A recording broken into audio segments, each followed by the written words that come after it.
வணக்கம் மக்களை, சற்றுமுன் கிடைத்த தகவல் ஒன்றை பார்க்க போகிறோம். தேமுதிக கட்சி விருதுநகர் தொகுதியில் தொடர்ந்து முன்னிலை. திடீர் தகவல். இந்த ஒரு தகவலை பற்றி தான் நாம் பார்க்க போகிறோம். தகவலை பார்ப்பதற்கு முன்னதாக நீங்கள் நம்மளுடைய சேனலுக்கு புதிய பார்வையாளர்களாக இருந்தீர்கள் என்றால் மறக்காமல் நம்மளுடைய சேனலை சப்ஸ்கிரைப் செய்து வைத்துக் கொள்ளுங்கள் மக்களே. தற்பொழுது ஏன் விருதுநகர் தொகுதி தீவிரமாக பார்க்கப்படுகிறது என்றால், தற்பொழுது விருதுநகரில் விஜயகாந்த் அவர்களுடைய மகன் விஜய் பிரபாகரன் அவர்கள் முதலில் பார்த்தீங்கன்னா அரசியலில் தீவிரமாக இறங்கி வேலை பார்த்து கொண்டிருக்கிறார் என்று கூறப்படுகிறது. ஏனென்றால் அங்கு பார்த்தீங்கன்னா அவ்வளோ தீவிரமாக பார்க்கப்படுகின்ற சூழல் என்னவென்றால், விஜயகாந்த் அவர்கள் மறைவுக்கு பிறகு வரக்கூடிய ஒரு தேர்தலாக இது பார்க்கப்படுகிறது. அதிலும் இந்த ஒரு தேர்தலில் விஜயகாந்த் அவர்களுக்கு பெரும் ஆதரவை விருதுநகரில் மக்கள் கொடுக்கிறார்கள் என்று பார்த்தால் கண்டிப்பாக அதிக அளவிலேயே கொடுத்திருக்கிறார்கள் என்றே கூறப்படுகிறது. அதுவும் விஜய் பிரபாகரன் அவர்கள் அரசியலில் குதித்து மிகப்பெரிய வேட்பாளராக எம்பி தேர்தலுக்கு களம் இறக்கியிருக்கிறார். ஸோ இந்த ஒரு சூழலில் அங்கு களப்பணிகளையும் தீவிரமாக இறங்கி செய்திருந்தன் காரணமாக பரப்புரையிலேயே நிறைய விதமான வாக்குகளை கவர்ந்திருக்கிறார் என்றே கூறப்படுகிறது. ஏனென்றால் தந்தையைப் போல நானும் சிறப்பாக இந்த ஒரு தொகுதியை வளமிக்க தொகுதியாக தமிழகத்துக்கே திகழ வைக்கும் வகையில் காட்டுவேன் என்று மிக பெரும் விதத்தில் விஜய் பிரபாகரன் அவர்கள் கூறியிருக்கிறாராம்.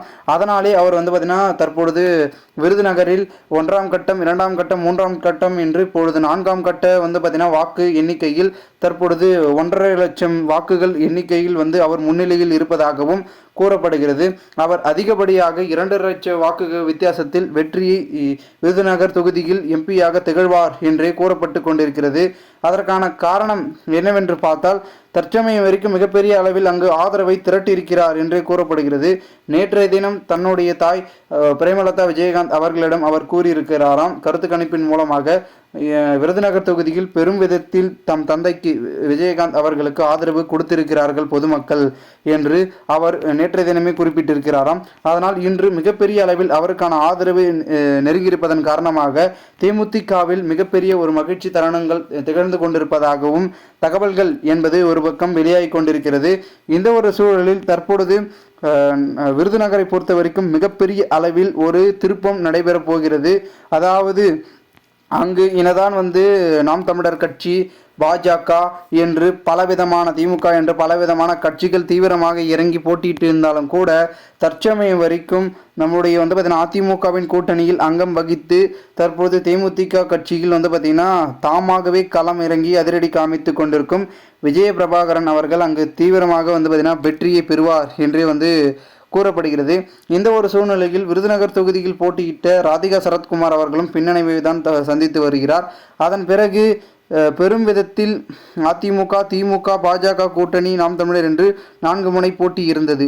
அதிலும் குறிப்பாக நம்மளுடைய முன்னிலையில் விஜய பிரபாகரன் அவர்களே அங்கு இருக்கிறார் என்றும் கூறப்படுகிறது. ஆனால் இதற்கு முன்னதாக பெரும் செல்வாக்கை கொண்டிருந்த மாணிக்கம் தாகூர் அவர்களும் பின்னடைவை அங்கு சந்தித்து வருகிறார் என்பதும் குறிப்பிடத்தக்கதாக பார்க்கப்படுகிறது. அதனால் பெரும் வாக்கு வித்தியாசத்தில் விஜய பிரபாகரன் அவர்களே வெற்றியை பெறுவார் என்றும் சொல்லப்பட்டிருக்கிறது. அதை நாம் பொறுத்திருந்து பார்க்கலாம் என்ன நடக்கப் போகிறது என்பதை. மேலும் இந்த தகவலை குறித்த பொதுமக்கள் உங்களுடைய கருத்துக்களை கமெண்ட் மூலமாக தெரிவிங்கள். இதுபோன்று நீங்கள் அரசியல் சாதனை நிகழ்வுகளாம் தினசரி தெரிந்து கொள்ள நம்மளுடைய சேனலை சப்ஸ்கிரைப் செய்து வைத்துக் கொள்ளுங்கள். நன்றி, வணக்கம்.